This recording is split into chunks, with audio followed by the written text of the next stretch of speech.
यहाँ पे हम लोग आज एक्सरसाइज 9.2 क्वेश्चन नंबर 8 देख रहे हैं।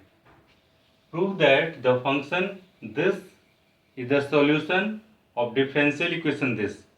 तो यदि इसको ऑब्जर्व करें डिफरेंशियल इक्वेशन को, तो यहाँ पे फर्स्ट डेरिवेटिव का यूज है। तो ये प्रूव करने के लिए गिवन फंक्शन को वन टाइम डिफरेंशिएट करना होगा, क्योंकि यहाँ पे वाई डैश है। तो गिवन फंक्शन को डिफरेंशिएट करते हैं, differentiating both sides with respect to x. तो डिफरेंशिएट करते हैं तो ऐसा मिल जाएगा हम लोग को, राइट। अब एलएचएस हम लोग लेके चलते हैं, है ना। वाई डैश के इस वैल्यू को गिवन डिफरेंशियल इक्वेशन में सब्स्टिट्यूट करते हैं। तो सब्स्टिट्यूट करेंगे तो यहाँ पे देखिए एलएचएस में दिया हुआ है ऐसा कुछ। इसमें कॉस वाई का वैल्यू हमारे पास वाई माइनस एक्स रखना होगा। तो एक्स और एक्स कैंसिल होने के बाद यहाँ से y जब कॉमन लेते हैं तो 1 प्लस साइन वाई बचता है। वाई डैश का वैल्यू 1/1 प्लस साइन वाई। ये दोनों फैक्टर जब कैंसिल करेंगे तो y विच इज RHS, ये हमें शो करता है कि given function corresponding differential equation का सॉल्यूशन है। It's okay. तो अब हम लोग क्या करते हैं, नेक्स्ट क्वेश्चन देखते हैं।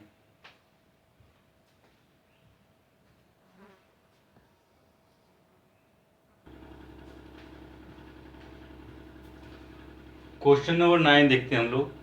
Prove that the function x plus y equal to tan inverse y is the solution of differential equation this. तो डिफरेंशियल इक्वेशन को देखें तो इसमें फर्स्ट डेरिवेटिव ही इन्वॉल्व है। तो प्रूफ करने के लिए इस फंक्शन को वन टाइम्स डिफरेंशिएट करना होगा। तो यहाँ पे लिखेंगे, आप अपने कॉपी में ये लिखोगे, differentiating both sides with respect to x we have, है ना, पूरा स्टेटमेंट लिखेंगे। तो x का डिफरेंशिएशन 1, y का डिफरेंशिएशन x के रिस्पेक्ट में y डैश, यहाँ पे टेन इनवर्स y का है। तो टेन इनवर्स y का y के रिस्पेक्ट में 1/1 plus y square and y का x के रिस्पेक्ट में y dash, that is dy/dx लिख सकते हैं इसको। तो इसमें से y डैश कॉमन ले तो दिस -1 ऐसा कुछ बन जाएगा ना हम लोग का। इसको सिंप्लीफाई करते हैं तो ऐसा कुछ आ जाएगा। तो देखिए यहाँ से इसको क्रॉस मल्टीप्लाई कर लिए और यहाँ पे minus Y dash into y square equal to this implies this. तो डायरेक्टली डिफरेंशिएट करने से और इसको सिंप्लीफाई किए हैं तो हमें डिफरेंशियल इक्वेशन ही मिल गया। ओके। तो यहाँ से यह स्पष्ट हो गया कि given function corresponding differential equation का सॉल्यूशन है। तो क्वेश्चन नंबर 9 और 8 को अगर कंपेयर करें तो 8 में हम लोग को LHS लेकर के प्रूफ करना पड़ा, है ना। और इसमें क्या है कि गिवन फंक्शन को डिफरेंशिएट किए, टर्म्स को रीअरेंज किए तो डायरेक्टली डिफरेंशियल इक्वेशन ही आ गया।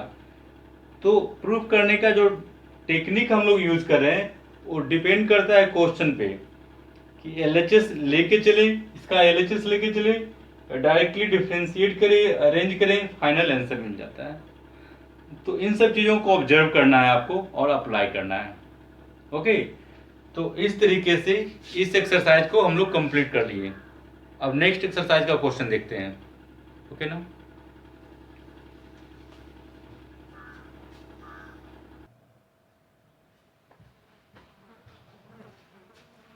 यहाँ पे एक्सरसाइज 9.3 देख रहे हैं। Question number 3 formation of differential equation पे बेस्ड है, जिसका फैमिली ऑफ कर्व्स दिया हुआ है। तो फॉर्मेशन ऑफ डिफरेंशियल इक्वेशन के लिए इसमें नंबर ऑफ आर्बिट्रेरी कांस्टेंट देखते हैं, राइट। डिफरेंशियल इक्वेशन का सॉल्यूशन दिया हुआ है। तो सॉल्यूशन में जितना आर्बिट्रेरी कांस्टेंट होगा उतने टाइम्स डिफरेंशिएट करना होता है, स्टेप 1। स्टेप 2 में given curve and differentiated equation के हेल्प से आर्बिट्रेरी कांस्टेंट को एलिमिनेट करना होता है। स्टेप 3 जो फाइनल एलिमिनेंट मिलता है वो हमारा रिक्वायर्ड डिफरेंशियल इक्वेशन होता है। तो यहाँ पे इस इक्वेशन को x के रिस्पेक्ट में डिफरेंशिएट करते हैं हम लोग, तो ये मिल जाएगा e⁻3x। x का कोफिशिएंट 3 तो 3 से मल्टीप्लाई कर दिए। वैसे ही x का कोफिशिएंट -2 है तो डिफरेंशिएशन में -2 से मल्टीप्लाई करेंगे। तो यहाँ पे y का differentiation y dash again differentiate करना होगा क्योंकि हमें दो कांस्टेंट है, तो 2 टाइम्स डिफ्रेंशिएट करना होगा। तो मैंने पहले ये बताया था कि एक स्टेप आप डिफ्रेंशिएट किए, फर्स्ट डेरिवेटिव निकाले, प्रीवियस से कंपेयर कीजिए, यदि कुछ सिमिलर पैटर्न दिखे तो उसका फ़ायदा उठाइए, बेनिफिट लीजिए। तो इसको यदि इससे कंपेयर करें तो कुछ कॉमन नहीं दिख रहा है, तो जब कुछ कॉमन ही नहीं है तो हम लोग आगे बढ़ते हैं। तो अगेन डिफ्रेंशिएट करेंगे तो 3 से मल्टीप्लाई तो 9 टाइम्स दिस, फिर -2 से मल्टीप्लाई तो -2 इंटू -2 +4। यहाँ भी कुछ कॉमन नहीं है, तो अब हमें ए और बी को एलिमिनेट करना है। गिवन कर्व और ये दोनों डिफ्रेंशिएटेड इक्वेशन के हेल्प से ए और बी को एलिमिनेट करते हैं हम लोग।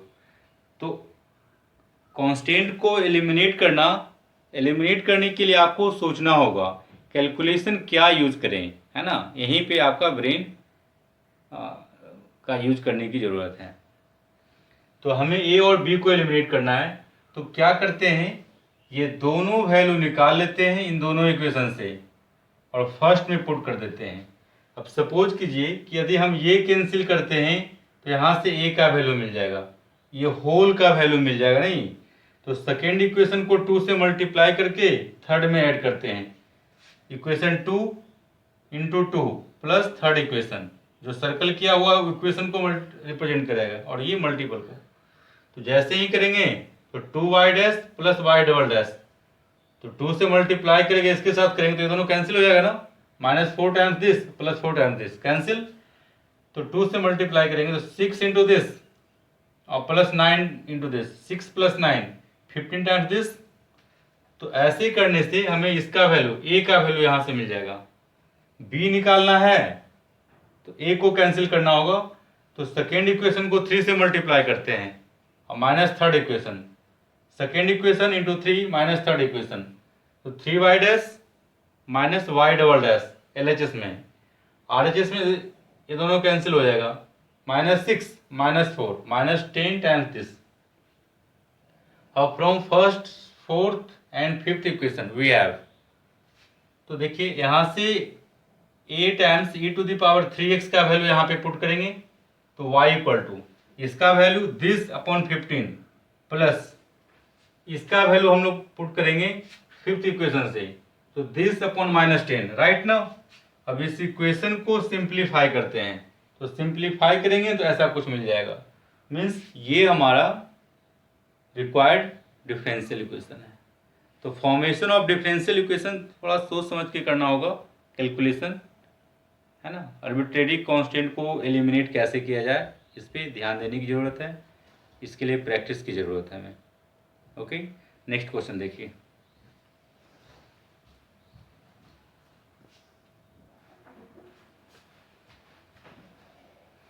हाँ, यहाँ पे क्वेश्चन नंबर 5 देख रहे हैं हम लोग। To form the differential equation whose solution represents the family of curves y equal to this, right। तो इस सॉल्यूशन में नंबर ऑफ आर्बिट्रेरी कांस्टेंट 2 है, इट मीन्स इसके करस्पॉन्डिंग डिफरेंशियल इक्वेशन का ऑर्डर 2 होगा, इट मीन्स 2 टाइम्स हमें differentiate करना होगा। प्रत्येक स्टेप पे प्रीवियस से हमें कंपेयर करना होता है, राइट। तो ये हमें दिया हुआ है, इसको इक्वेशन 1 सपोज करते हैं, x के रिस्पेक्ट में डिफरेंशिएट करेंगे तो LHS में y dash u into v से डिफरेंशिएट करेंगे, तो u का डिफरेंशिएशन e⁻x, इसको एज इट इज रखते हैं, इसका डिफरेंशिएशन तो सेम रह जाएगा, प्लस इसको सेम रखेंगे, इसका डिफरेंशिएशन ये मिल जाएगा। तो इसको जैसे ही डिफरेंशिएट की प्रीवियस स्टेप से कंपेयर, तो सेकेंड से कंपेयर करें तो ये चीज़ यहाँ पे रिपीट कर गया, तो इसका बेनिफिट हम यहीं पे ले लेंगे, इंस्टेंटेनियस बेनिफिट लेना है हमें। तो इंस्टेंटेनियस बेनिफिट लेना है तो फ्रॉम इक्वेशन 1 एंड 2 y डैश equals to this equals to y, no y plus this, इसमें कुछ कॉमन नहीं है तो ये एज इट इज रखेंगे।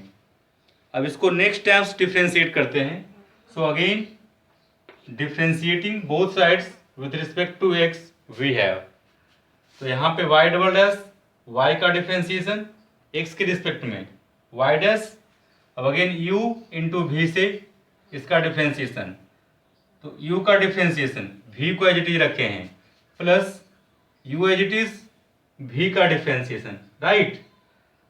तो अब इसको अरेंज कर लिए यहाँ पे, तो यहाँ से माइनस को कॉमन ले लिए, तो प्रीवियस से अगर कंपेयर करें तो ये जो टर्म्स दिखाई दे रहा है एज इट इज यहाँ पे है थर्ड इक्वेशन में, तो this equals to this whole equal to y dash minus y यहाँ पे पुट कर देंगे, और ये हमें फर्स्ट इक्वेशन में दिखाई दे रहा नहीं, तो from first third and fourth equation से कंपेयर करते हैं, तो y double dash equal to y dash और दिस इक्वल टू, तो पहले ही देख चुके हम लोग, दिस और दिस सेम है, so this equals to y dash minus y, right.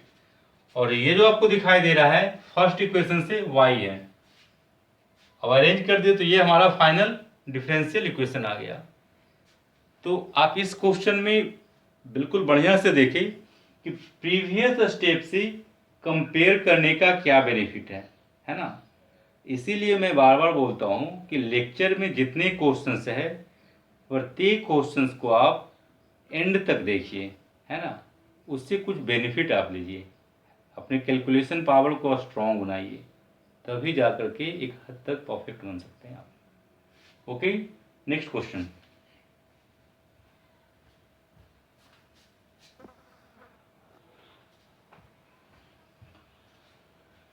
Question number 6, form the differential equation of the family of circles touching the y axis at the origin. तो इस क्वेश्चन को solve करने के लिए हमें 11th का concept होना चाहिए, 11th का एक्सरसाइज सर्कल का कंसेप्ट होना चाहिए।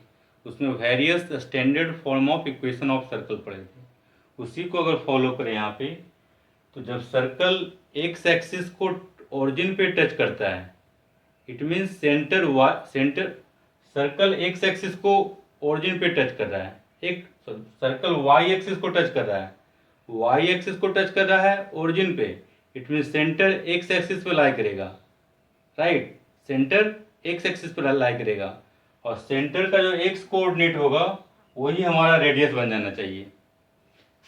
तो इस स्टेटमेंट के अकॉर्डिंग सेंटर एक्स एक्सिस पे होगा, तो सेंटर का वाई कोऑर्डिनेट 0 और एक्स कोऑर्डिनेट ए लेते हैं, और ये सेंटर का कोऑर्डिनेट ए 0 है, देन रेडियस मॉड ए ही होगा, रेडियस कुछ और लेंगे, ए से डिफरेंट यदि रेडियस लेते हैं तो कभी भी सर्कल वाई एक्सिस को ओरिजिन पे टच नहीं करेगा।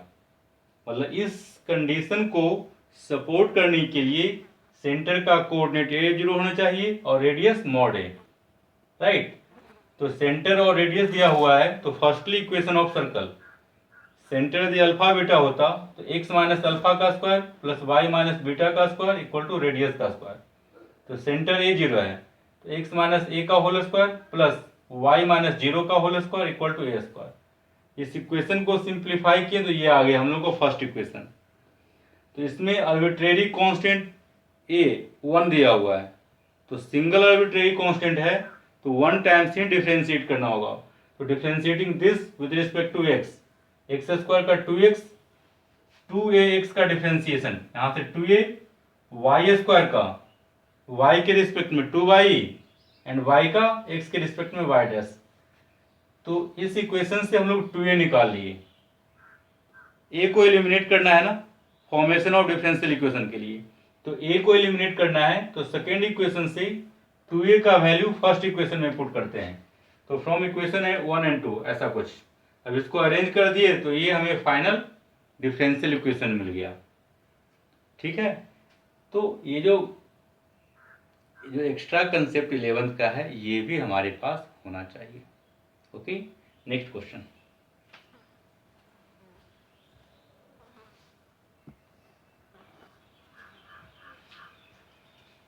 Question number 7, form the differential equation of family of parabola having vertex at origin and axis along positive y axis, axis of parabola positive y axis के along है और vertex origin पे है, तो vertex origin पे है और axis positive y means ये वाला positive y means x axis के ऊपर, इट मीन्स पैराबोला का ओपनिंग अपवार्ड हो जाएगा ऐसा कुछ, और इसका जो स्टैंडर्ड इक्वेशन होता है x square equal to 4ay where a should be positive. It's okay, it means हमें सॉल्यूशन जो है x square equal to 4ay है वेयर ए पॉजिटिव। इस सॉल्यूशन से डिफरेंशियल इक्वेशन को फॉर्म करना है। तो आर्बिट्रेरी कांस्टेंट ए 1 दिया हुआ है, 1 arbitrary constant means 1 times differentiate करते हैं। तो जब भी आप ये लिखो तो full statement differentiating both sides with respect to x we have, okay ना, शॉर्ट में आप नहीं लिखेंगे। तो एक्स स्क्वायर का 2x और यहाँ से 4a इंटू वाई डैश, इन दोनों के हेल्प से 4a को एलिमिनेट करते हैं। तो 4a equal to 2x upon Y dash, तो यहाँ पे रखते हैं 2x upon Y dash, x और x cancel, so x equals to 2y upon Y dash that is x y dash minus 2y equal to 0। ये हमारा required differential equation है। Okay, तो है क्या ना, ये स्टेटमेंट को देखते हुए हमें ये इक्वेशन लिखने आना चाहिए। और इस इक्वेशन को लिखने के लिए 11th का कंसेप्ट होना चाहिए, कोनिक सेक्शन का कंसेप्ट होना चाहिए। वैसे यहाँ पे सब कंसेप्ट आपको मैं करवा रहा हूँ। सो नेक्स्ट क्वेश्चन देखते हैं।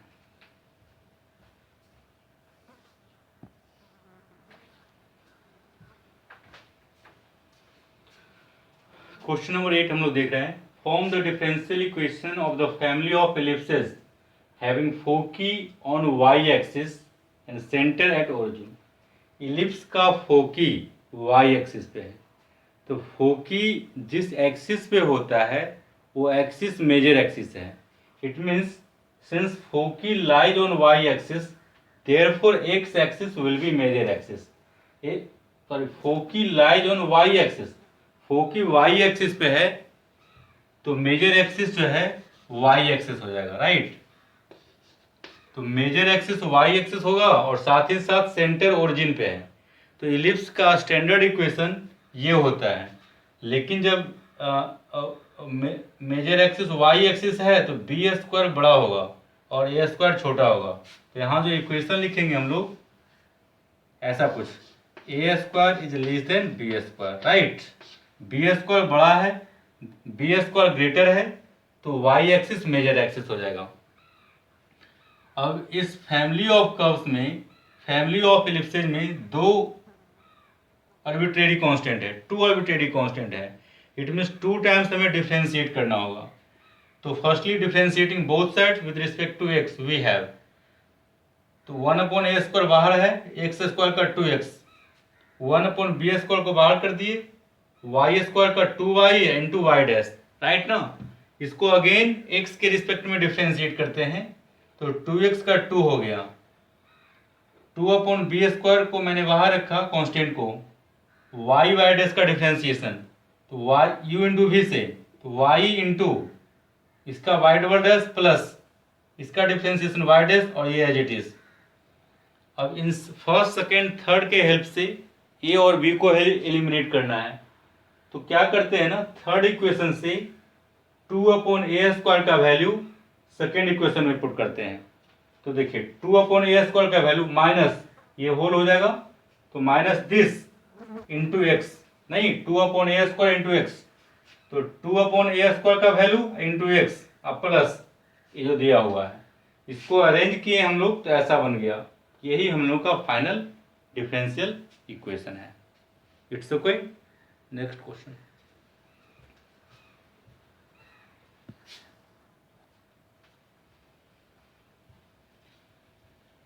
क्वेश्चन नंबर 10 देखते हैं हम लोग। Form the differential equation of the family of circles having centre on Y axis and radius 3 unit. तो सेंटर वाई एक्सिस है, तो सेंटर का एक्स कोऑर्डिनेट हमें 0, वाई कोऑर्डिनेट बीटा सपोज करते हैं। सेंटर वाई एक्सिस पे है तो वाई एक्सिस पे एक्स कोऑर्डिनेट 0 होता है, तो सेंटर का कोऑर्डिनेट 0 बीटा। तो इस तरीके से हम लोग सर्कल पहले बना लिए, फिर वाई एक्सिस को ड्रॉ कर लिए। और इस क्वेश्चन में ये मेंशन नहीं है कि सर्कल एक्स एक्सिस को टच कर रहा है। यदि सर्कल एक्स एक्सिस को टच करता तो इसका वाई कोऑर्डिनेट, सेंटर का वाई कोऑर्डिनेट रेडियस होता। यदि सर्कल एक्स को टच करता तो, लेकिन ये मेंशन नहीं है, इसीलिए यहाँ पे जब मेंशन ही नहीं है कि सर्कल एक्स एक्सिस को टच कर रहा है, तो इस तरीके से हम लोग सर्कल को बना लिए, general circle not touching x axis, right. Radius 3 दिया हुआ है, तो सेंटर और रेडियस इस तरीके से ले लिए कि equation of circle x minus 0 का square plus y minus beta का होल स्क्वायर इक्वल टू 3 का स्क्वायर। अब इसको इसमें आर्बिट्रेरी कांस्टेंट केवल बीटा है ना, वन आर्बिट्रेरी कांस्टेंट है, तो 1 टाइम्स डिफ्रेंशिएट करते हैं, तो एक्स स्क्वायर का 2x, y minus beta square का differentiation 2 times y minus beta के रिस्पेक्ट में, फिर y माइनस बीटा का डिफ्रेंशिएशन, देखिए y का y डैश और बीटा का 0 इक्वल टू 0। इन दोनों के हेल्प से बीटा को एलिमिनेट करते हैं, तो देखिए यहाँ से y माइनस वाई डैश का वैल्यू फर्स्ट इक्वेशन में पुट करते हैं, तो y माइनस वाई डैश का वैल्यू मिल जाएगा हम लोग को, इसको RHS में भेजिए तो -2x, तो -2x upon -2y dash, that is -x upon Y dash मिल जाएगा, y माइनस वाई डैश का वैल्यू, तो फर्स्ट में पुट करते हैं, तो -x अपॉन वाई डैश का होल स्क्वायर इक्वल टू 9। इसको हम लोग सिंप्लीफाई कर लिए, राइट, ऐसा कुछ, इसको RHS में भेजिए तो माइनस चला गया और 9 को लेफ्ट में लाए, इस वाई डैश से मल्टीप्लाई करते हैं, तो x square minus 9 into y dash का होल स्क्वायर, राइट ना, equal to minus x square. इसको लेफ्ट लेके आ गए तो ये हमारा फाइनल डिफरेंशियल इक्वेशन आ गया। तो डिफरेंशियल इक्वेशन को फॉर्म करने के लिए आर्बिट्रेरी कांस्टेंट को एलिमिनेट करना है, यही थोड़ा डिफिकल्ट केस हमारे लिए बन जाता है। It's okay. नेक्स्ट एक्सरसाइज हम लोग देखते हैं अब।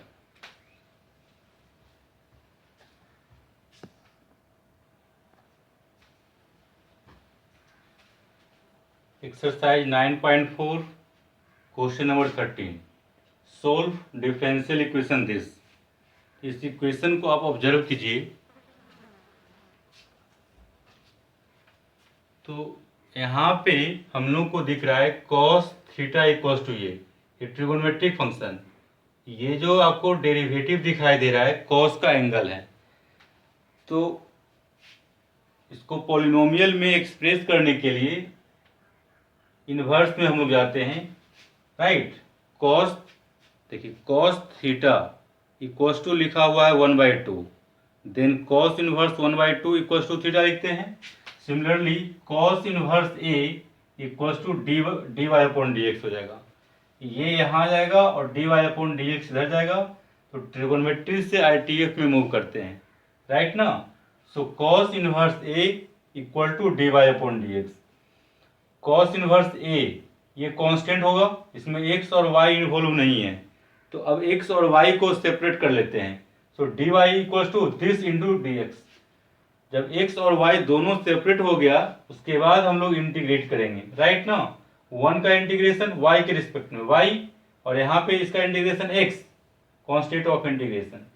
क्वेश्चन में दिया हुआ है y0 equal to 1, it means value of y equal to 1 when x equal to 0, तो इसमें y का वैल्यू 1 रखेंगे और x का वैल्यू 0 पुट करते हैं, यहाँ से c का वैल्यू 1 आ गया। इस c के वैल्यू को फर्स्ट इक्वेशन में पुट करने के बाद हमें रिक्वायर्ड सॉल्यूशन मिल गया, ओके। तो इसको वेरिएबल सेपरेबल मेथड से इस डिफरेंशियल इक्वेशन को सॉल्व किए, ओके ना। नेक्स्ट क्वेश्चन,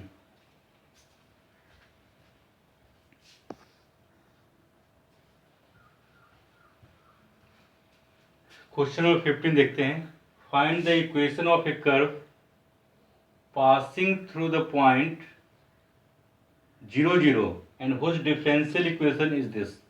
यहाँ डिफरेंशियल इक्वेशन दिया हुआ है और ये ओरिजिन से पास करता है, तो हमें equation of curve that is इस डिफरेंशियल इक्वेशन का पर्टिकुलर सॉल्यूशन निकालना है।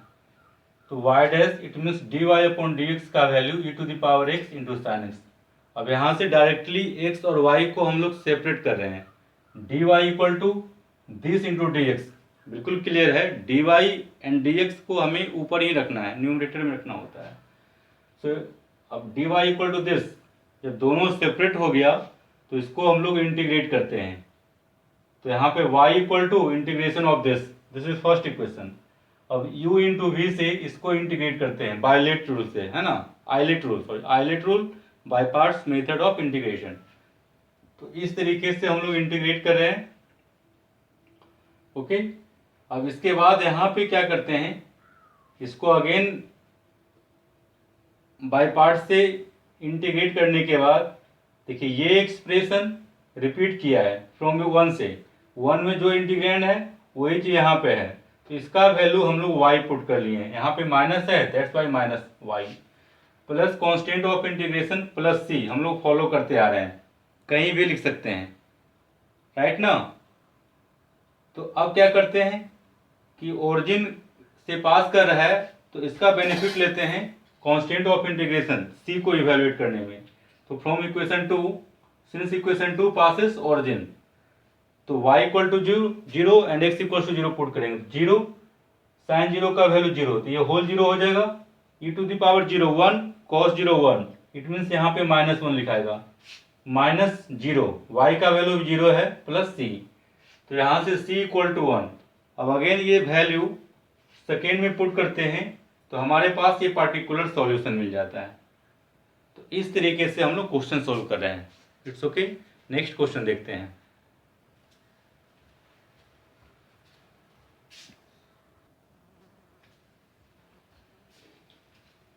क्वेश्चन नंबर 17 देखिए, find the equation of a curve passing through point 0, -2 such that at any point x, y, product of slope of tangent and y coordinate equal to x coordinate, that is slope of tangent into y coordinate equal to x coordinate दिया हुआ है। slope of tangent basically dy upon dx होता है, y coordinate y, x coordinate x।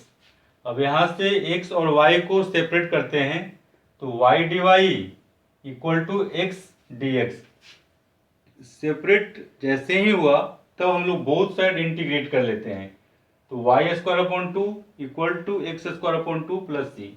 अब ये curve 0, -2 से पास कर रहा है, तो ये पॉइंट इस इक्वेशन को सेटिस्फाई करेगा।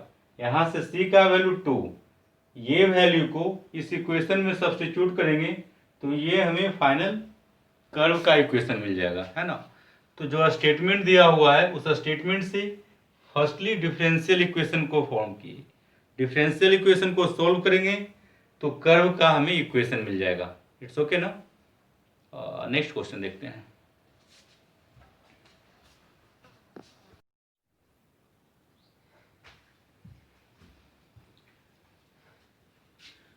इस पे हम लोग एक्सरसाइज 9.4 का क्वेश्चन नंबर 18 डिस्कस कर रहे हैं। ओके, तो इस क्वेश्चन को हम लोग देखते हैं। At any point P x, y of a curve the slope of tangent, इस पॉइंट पर slope of tangent is twice the slope of line segment joining the point of contact xy to the point -43। Means slope of tangent जो है इस line segment के slope का 2 times है ना। तो slope of tangent that is dy upon dx होता है। और यहाँ पे देखें slope of a line joining point of contact xy and point -4, -3। तो यहाँ पे देख रहे हैं हम लोग इन दोनों पॉइंट से ज्वाइनिंग लाइन का slope y - y1 upon x - x1, ये स्लोप का फॉर्मूला है। अब यहाँ से हम लोग डायरेक्टली वेरिएबल सेपरेबल का यूज करते हैं, x और y को सेपरेट करने की कोशिश करते हैं। तो dy एंड dx तो हमें ऊपर ही रखना है। तो देखिए dy यहाँ पे ऊपर ऑलरेडी है, न्यूमरेटर में है, तो y + 3 को मैं नीचे लेके आ गया और x + 4 यहाँ पे है ना, x -4, तो बेसिकली x + 4 हो जाएगा। तो इस dx को मैंने ऊपर भेज दिया, तो dx अपॉन x + 4। तो x और y जब यहाँ सेपरेट हो गया तो हम लोग बोथ साइड इंटीग्रेट कर दिए। It's okay. तो 1 अपॉन y + 3 का integration log mod y + 3 to log mod x + 4 plus c लिखना चाहिए हम लोग को। तो कांस्टेंट ऑफ इंटीग्रेशन की बात करें तो पहले भी डिस्कस हुआ था कि बोथ साइड अगर लॉग जा रहा है तो c को लिखने से अच्छा है कि c को भी log में डाल दीजिए आप, log c। तो इधर भी log इधर भी log, तो डायरेक्टली मैं c को यहाँ पे कर लिया, log c times x plus 4। इसको लिख सकते हैं log c plus log x plus 4। Clear? Constant of integration को c लिखने से अच्छा है कि log c, log का ही आर्गुमेंट हम लोग दे दिए, कैलकुलेशन थोड़ा सिंपल लगने लगता है। अब इसको बोथ साइड log का कोफिशिएंट हमें 1 करना है, तो इस 2 को पावर में यहाँ भेजते हैं, राइट, ऐसा कुछ। अब देखिए दोनों तरफ log का आर्गुमेंट सेम आ गया, बेस सेम है, सॉरी कोफिशिएंट 1 है, आर्गुमेंट को अब इक्वेट करते हैं, so this equals to this, right. अब इसके साथ ये दिया हुआ था हमें फाइनल कि find the equation of a curve given that it passes through point -2, 1। इस पॉइंट से कर्व पास कर रहा है हमें, तो इट मीन्स ये जो फाइनल कर्व हमें आया, ये कर्व -2, 1 से पास कर रहा है। इट मीन्स ये पॉइंट इस इक्वेशन को सेटिस्फाई करेगा। It means x equals to -2 and y equal to 1 यहाँ पुट करेंगे, तो 1 + 3 इक्वल्स टू c टाइम्स -2 + 4 का होल स्क्वायर। तो ये 2 का स्क्वायर 4 हो गया और c स्क्वायर यहाँ पे, तो यहाँ से c स्क्वायर का वैल्यू 1 आ गया। इस वैल्यू को इक्वेशन 1 में हम लोग सब्स्टिट्यूट करते हैं, so substituting the value of c square in equation 1 we have. तो इस तरीके से हमें फाइनल इक्वेशन आ गया, राइट ना। यही हमें रिक्वायर्ड इक्वेशन ऑफ कर्व है, जो कि पैराबोला को रिप्रेजेंट कर रहा है, राइट। एक्स का स्क्वायर, ये x square equal to 4ay का पैटर्न दे रहा है। यदि इसका ग्राफ बनाना होता किसी को, सपोज कीजिए कि हमें इसका ग्राफ बनाना है, तो इसका ग्राफ बनाना है, तो इसका स्टैंडर्ड इक्वेशन यहाँ पे x square equal to 4ay नहीं, और यहाँ पे a पॉजिटिव है, y का coefficient positive means opening positive y के और सिमेट्रिक। अब देखिए y + 3, y में प्लस करते हैं तो कर्व नीचे शिफ्ट करता है, x में प्लस करते हैं तो कर्व लेफ्ट शिफ्ट करता है। इस कर्व को पहले लेफ्ट लेके आएंगे, देखिए ओरिजिन है, राइट ना। जो इस कर्व को लेफ्ट लाएंगे, इट मीन्स वर्टेक्स भी हमारा चेंज हो जाएगा, -4 और -3।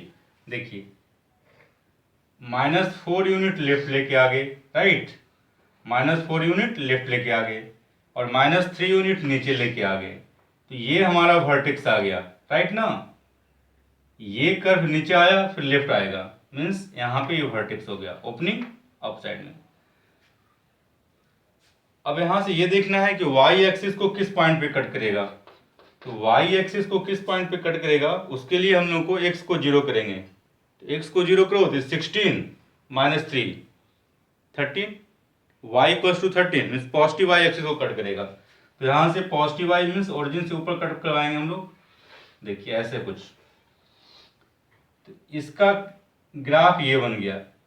इसके क्वेश्चन में इसका यूज नहीं है, लेकिन एरिया अंडर कर्व के पॉइंट ऑफ व्यू से इसको ग्राफ बनाना हो तो इस तरीके से हम लोग बना सकते थे। तो इसका सॉल्यूशन ये हो गया। इट्स ओके, नेक्स्ट क्वेश्चन देखते हैं।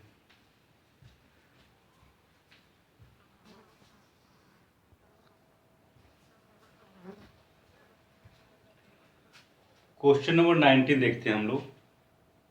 इसमें दिया हुआ है the volume of A sphere, the volume of a spherical balloon being inflated changes at a constant rate. Changes at a constant rate means spherical balloon को हम लोग फुलाते हैं। जब स्फेरिकल बैलून को आप फुलाएंगे, इन्फ्लेट करेंगे, तो उसका वॉल्यूम इंक्रीज करेगा। तो जिस रेट से इंक्रीज कर रहा है वॉल्यूम, जिस रेट से इंक्रीज कर रहा है वो रेट कांस्टेंट दिया हुआ है ना, dv/dt, rate of change of volume with respect to time, वो कांस्टेंट है, दैट इज dv/dt कांस्टेंट दिया हुआ है, right. Where v is volume of sphere, volume of sphere 4/3 πr³ होता है, क्योंकि radius is a function of time यहाँ से निकलेगा हम लोग को। तो वॉल्यूम ऑफ स्फीयर यहाँ रख दिए, वेयर के इज कांस्टेंट, इस कांस्टेंट को के सपोज कर लिए हैं, where k is constant and r is radius of a spherical balloon. अब यहाँ पे रेडियस का फंक्शन है, तो पहले रेडियस के रिस्पेक्ट में डिफ्रेंशिएट करेंगे एंड देन रेडियस का टाइम के रिस्पेक्ट में। तो 4/3 पाई को मैंने बाहर कर लिया, आर क्यूब का डिफ्रेंसिएशन आर के रिस्पेक्ट में 3r² एंड आर का टी के रिस्पेक्ट में dr/dt, this equals to constant, right ना, के। इसको डिफ्रेंशिएट नहीं करना, डिफ्रेंशिएट केवल हमें इसको करना है ना। अब यहाँ से रेडियस और टाइम का फंक्शन आ गया, तो dr और dt that is r and t को सेपरेट करते हैं, तो dr ऊपर रहेगा और dt भी ऊपर रहेगा। तो ये ऑलरेडी ऊपर दिख ही रहा है, तो dt को हमें ऊपर भेजना होगा क्रॉस मल्टीप्लाई। तो यहाँ बच गया 4/3 पाई को मैंने बाहर कर लिया, सॉरी 3 कैंसिल, 4 पाई यहाँ आ गया, r² का इंटीग्रेशन r के रिस्पेक्ट में, और ये dt को मैंने राइट साइड कर लिया, integration of 1 with respect to t। ये कांस्टेंट ऑफ इंटीग्रेशन, सॉरी ये कांस्टेंट है, इसलिए कांस्टेंट को साइन ऑफ इंटीग्रेशन से बाहर रखते हैं, 4 पाई को भी साइन ऑफ इंटीग्रेशन से बाहर रखे हैं। अब r² का इंटीग्रेशन r³ यहाँ से kt plus constant of integration c। तो इस इक्वेशन में k एंड c दो कांस्टेंट दिया हुआ है, इसको इवेलुएट करने के लिए, पार्टिकुलर सॉल्यूशन निकालने के लिए क्वेश्चन में इंफॉर्मेशन दिया हुआ है ना। है क्या, ये सब जो भी क्वेश्चन देख रहे हैं ये सब एप्लीकेशन ऑफ डिफरेंशियल इक्वेशन हम पढ़ रहे हैं, राइट ना, application of differential equation, application based question. तो इस स्टेटमेंट को देखते हैं, if initially its radius is 3 units. Initially means starting की बात कर रहे हैं जब टाइम t = 0 सेकेंड, राइट ना। इनिशियल फेज में जब टाइम हम लोग काउंटिंग शुरू नहीं किए हैं उस समय की बात करें तो उसको हम लोग मैथमेटिक्स के टर्म में t = 0 सेकेंड बोलेंगे। t = 0 second that is initial phase. तो जब t = 0 सेकेंड था तो बैलून का volume 3 units, that is given r = 3 units when t = 0 second. तो ये डाटा फर्स्ट इक्वेशन में रखते हैं, r = 3 और t = 0। यहाँ से c का वैल्यू 36 पाई आ गया, ओके। इसके बाद देखिए after 3 second means when t = 3 it is 6 unit. 3 second के बाद that is when t = 3 second हो जाएगा तो रेडियस 6 यूनिट हो रहा है। तो ये दोनों वैल्यू फर्स्ट इक्वेशन में पुट करते हैं, देखिए 6 का क्यूब और यहाँ पे t = 3 रखे हैं तो 3k + c का वैल्यू यहाँ से 36 पाई आया जो कि यहाँ रखे हुए हैं। अब इसको सोल्व किए तो यहाँ से k का वैल्यू 84 पाई आ गया। अब c और k के वैल्यूज को फर्स्ट इक्वेशन में पुट करते हैं, तो substituting the values of c and k in equation 1 we have, देखिए पुट करने के बाद ये ऐसा आ गया। तो पाई तीनों में 3 टर्म्स, ऑल टर्म्स में पाई है तो पाई तो कैंसिल हो गया, 4 से डिवाइड करना होगा और 3 से मल्टीप्लाई करना होगा, नहीं तो 4 से डिवाइड कीजिए तो ये बन जाएगा 21 और 21 × 3 63, इसको 4 से डिवाइड करते हैं तो 9 × 3 27, पाई तो कैंसिल ही है तो 63t + 27। हमें r is a function of time निकालना है, find the radius of balloon after t second. t second के बाद रेडियस क्या होगा, तो यहाँ पे केवल r रखना है तो पावर में 1 करने के लिए पावर को 1/3 से मल्टीप्लाई करेंगे बोथ साइड, तो यहाँ पे 1 आ गया, यहाँ पे पावर 1/3। ये हम लोग का रिक्वायर्ड रेडियस है आफ्टर 60 सेकेंड के बाद। अब क्वेश्चन में पूछता कि 10 सेकेंड के बाद रेडियस क्या होता, तो इसमें t = 10 पुट कर देंगे, आंसर आ जाएगा। इट्स ओके ना। सो ये सब जो क्वेश्चंस आप देख रहे हैं इंपॉर्टेंट क्वेश्चंस है, IIT जी और बोर्ड दोनों में आता है, आने की चांसेस होती है। It's okay. तो हम लोग नेक्स्ट क्वेश्चन देखते हैं।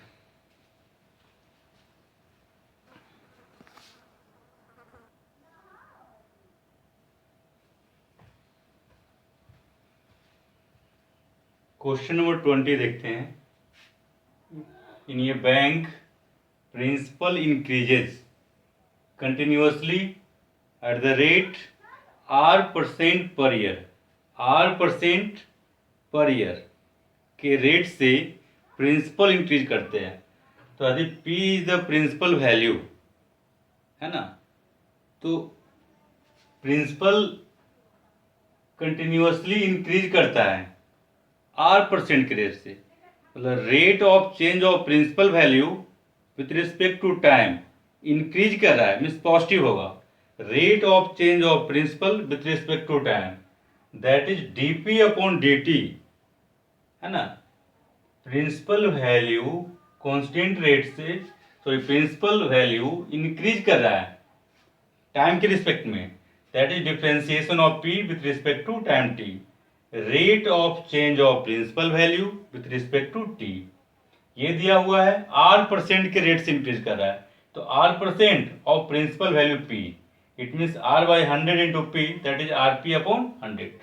अब यहाँ पे P और T का फंक्शन देखेंगे, dP upon dt means P और T को सेपरेट करेंगे।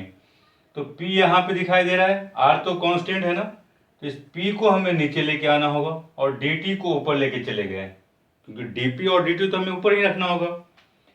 अब R यहाँ पे T और P सेपरेट हो गया है, सेपरेट होने के बाद इंटीग्रेट करते हैं, तो 1/p का इंटीग्रेशन log p, यहाँ पे 1 का इंटीग्रेशन t के रिस्पेक्ट में, t बन गया और यहाँ से प्लस c। तो ये t एंड p में एक रिलेशन आ गया। ओके, अब इस स्टेटमेंट को देखते हैं। Find the value of r if r is 100 doubles itself in 10 years में। 10 ईयर्स में 100 रुपया जो है 200 रुपया में कन्वर्ट कर जाएगा, है ना। इनिशियली 100 रुपया डिपॉजिट किए हैं, RS 100 रुपया डिपॉजिट किए हैं और 10 ईयर्स में डबल हो रहा है, तो हमें रेट ऑफ इंटरेस्ट निकालना है। It means RS 100 double itself in 10 years. ये स्टेटमेंट से ये क्लियर होता है कि इनिशियल में 100 रुपया डिपॉजिट हुआ है। It means P equal to 100 principal values, that is P equals to 100 रहा होगा when T equal to 0। Initial की बात कर रहे हैं, initial means T equal to 0। तो ये दोनों वैल्यू फर्स्ट इक्वेशन में पुट करते हैं हम लोग, P equal to 100 T equal to 0। तो log 100 equal to 0 plus C, यहाँ से C का वैल्यू आ गया, राइट।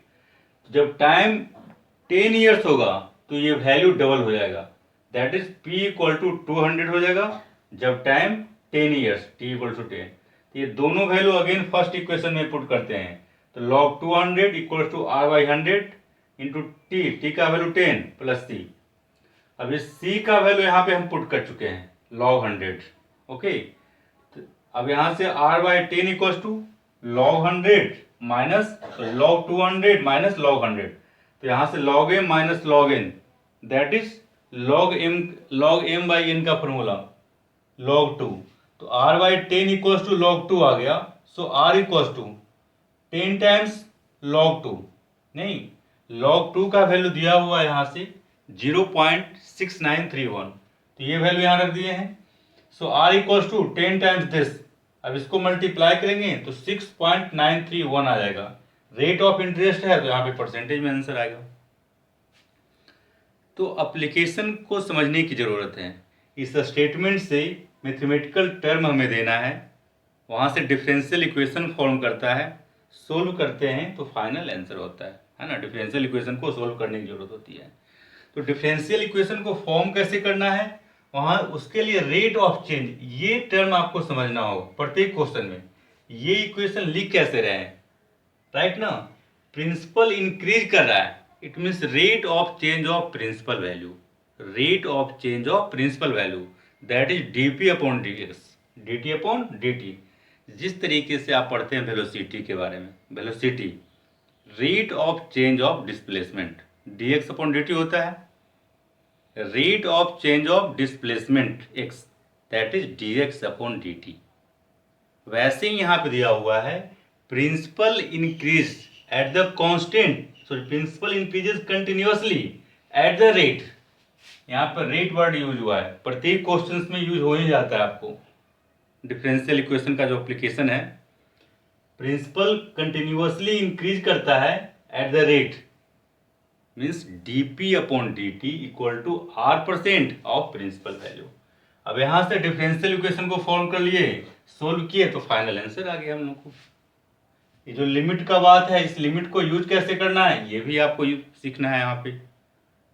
ठीक है, नेक्स्ट क्वेश्चन देखते हैं।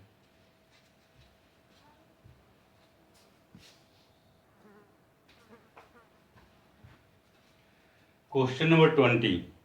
इन ये bank principal increases continuously at the rate 5% per year. Principal 5% के रेट से कंटिन्यूअसली इंक्रीज कर रहा है। Rate of change of principal value p with respect to time equal to 5% of p। Previous question के जैसा ये इक्वेशन यहाँ दिखाई दिया है। It means 5/100 into p, right. अब p और t को सेपरेट करते हैं तो dp अपॉन p और dt को इधर भेजिए। इस डिफरेंशियल इक्वेशन को सोल्व किए हम लोग, तो यहाँ से आगे log p equal to t/20 plus c। Next sentence पढ़ते हैं। An amount of Rs 1000 is deposited with this bank, है ना। Rs 1000 डिपॉजिट किया गया है। How much will it worth after 10 years. 10 years के बाद इस 1000 का कितना वर्थ होगा, कितना वैल्यू हो जाएगा। तो initial that is t equals to 0 पे Rs 1000 डिपॉजिट किया गया है। इसको हम लोग लिखते हैं यहाँ पे given principal value 1000 when t equal to 0। इसको हम लोग इसमें पुट करते हैं फर्स्ट इक्वेशन में, तो यहाँ से c का वैल्यू log 1000 आ गया। एंड 10 ईयर्स के बाद इसका वैल्यू क्या होगा, तो सपोज कर लेते हैं 10 ईयर्स के बाद प्रिंसिपल वैल्यू p नोट बन जाता है, right. When t equals to 10 years then principal value p equals to p naught से, ये सपोज किया हुआ है। अब ये दोनों वैल्यूज फर्स्ट इक्वेशन में पुट कीजिए। p की जगह p naught, log p naught equals to t/20, t equals to 10 upon 20 plus c। अब यहाँ से c का वैल्यू log 1000 मैंने पुट कर दिया, तो log p naught minus log 1000 equals to 1/2, log m minus log n that is log m by n। 1/2 को 0.5, log function को अब एक्सपोनेंशियल फंक्शन में हम लोग रिड्यूस करेंगे, कन्वर्ट करेंगे। So this equals to e to the power 0.5, right ना, इसका बेस e है। ओके, तो अब p नोट का वैल्यू यहाँ से आ गया 1000 इंटू इसका वैल्यू 1.648 दिया हुआ है। इट मीन्स 10 ईयर्स के बाद 1000 रुपीज जो है 1648 में बन जाएगा हमारा, है ना। 648 रुपीज का बेनिफिट होगा जब प्रिंसिपल जो है 5% के रेट से कंटिन्यूअसली इंक्रीज करेगा। तो 1000 रुपया जमा करेंगे, डिपॉजिट करेंगे, तो 648 रुपया का बेनिफिट होगा हम लोग को। ओके, तो ये जो यहाँ पे इक्वेशन फॉर्म कर रहे हैं रेट ऑफ चेंज का, डिफरेंशियल इक्वेशन जो फॉर्म कर रहे हैं, ये आपको समझना है how to write this equation. It's okay, next question.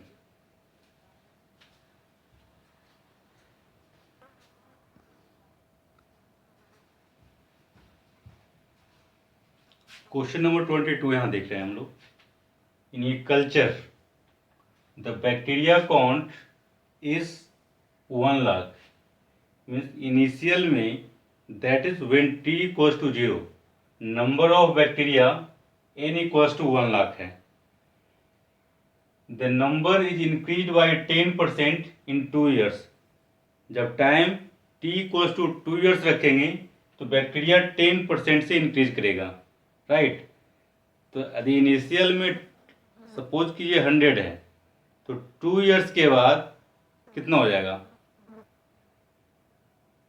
100 plus 100 into 10/100, it means 110। Okay, in how many years will the count rich 2 lakh.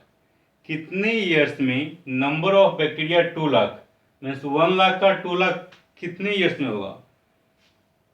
1 lakh का 2 लाख, इट मीन्स डबल हो रहा है। कितने ईयर्स के बाद नंबर ऑफ बैक्टीरिया डबल हो जाएगा, ये फाइंड आउट करना है।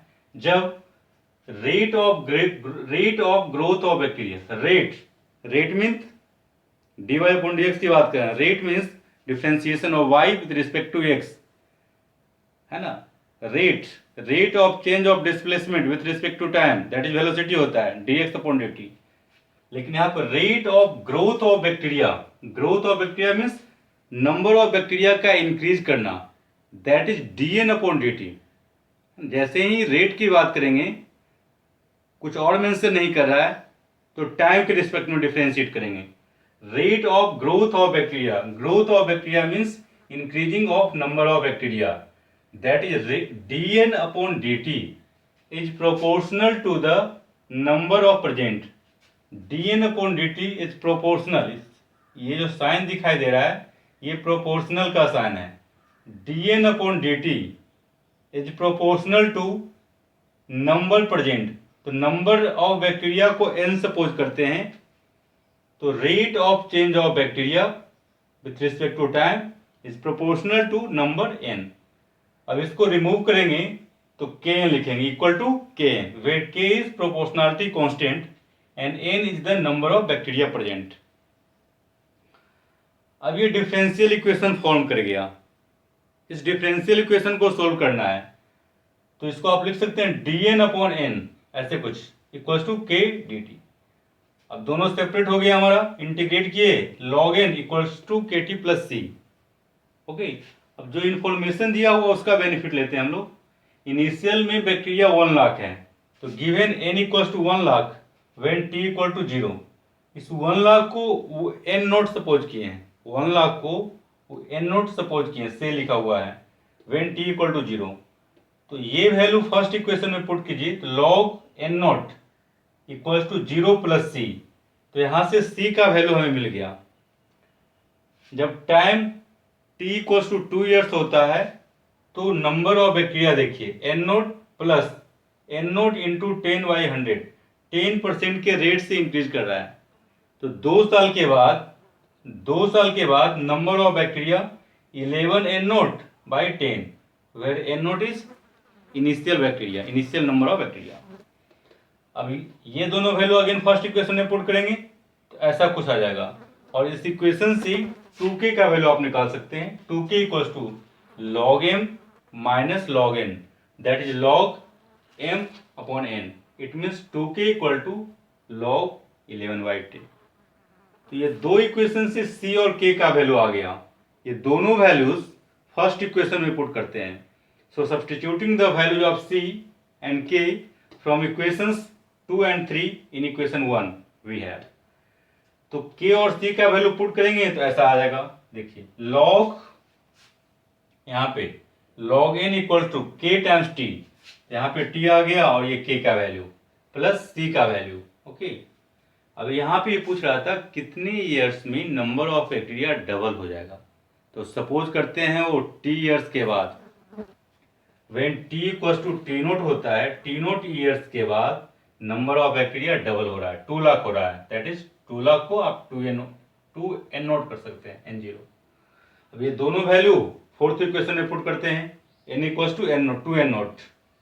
ओके, यहाँ पे t equals to t naught, so this equals to log m minus log n, log m upon n।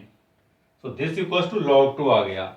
यहां से t नोट का वैल्यू 2 log 2 अपॉन दिस, है ना, दिस इक्वल्स टू दिस है, सो t नोट का value ये। तो इतने ईयर्स के बाद नंबर ऑफ बैक्टीरिया डबल हो जाएगा, इसका वैल्यू जो भी हो जाए। तो इस तरीके से इस एक्सरसाइज को हम लोग कंप्लीट कर लिए। ओके, नेक्स्ट एक्सरसाइज पे मूव करते हैं।